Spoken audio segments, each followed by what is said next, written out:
อายก็บอกว่าเมื่อปล่อยความทำเก่าตอบขึ้นอยู่ความหวานบอกว่าเมื่ออุบมาสั่งหาก็มีลองอันลาดอยู่อายก็บอกว่าเมื่อเขาย้อนสั่งด่าเก่าเดแมงมีนำบอกเขาลองเว้าไม่จึงโดยปนคำหึงหอมมองอายก็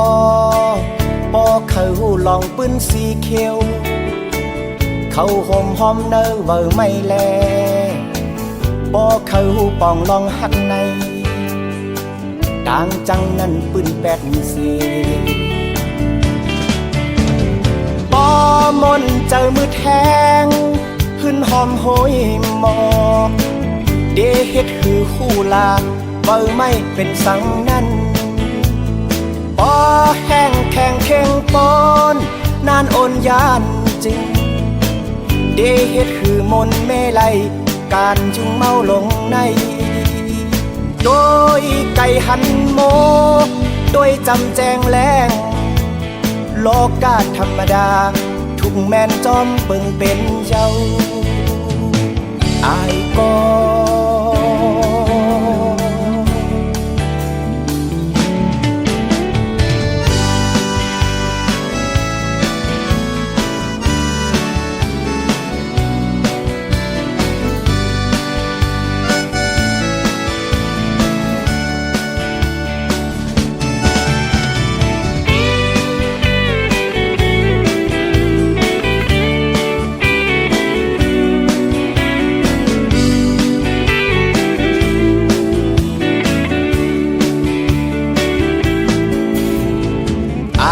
ก็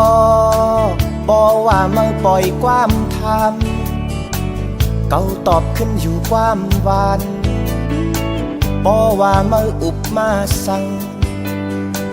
หาก็มีลองอันลาดอยู่อายก็บอกว่าเมื่อเขาย้อนสั่งด่าเก่าเดแมงมีนำบอกเขาลองเว้าไม่จึงโดยปนคำหึงหอมมองอายก็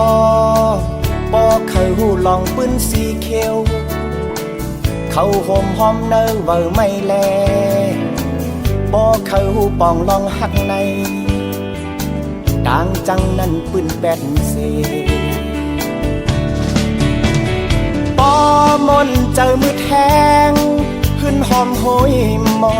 กเดเฮ็ดคือคู่ลาเว้าไม่เป็นสังนั้นปอแห้งแข็งเข่งปอนนานโอนยานจึงเดเฮ็ดคือมนเมลัยการจุงเมาลงในโดยไก่หันโมโดยจำแจงแรงโลกาธรรมดาทุกแมนจอมเบิ่งเป็นเจ้าอายก็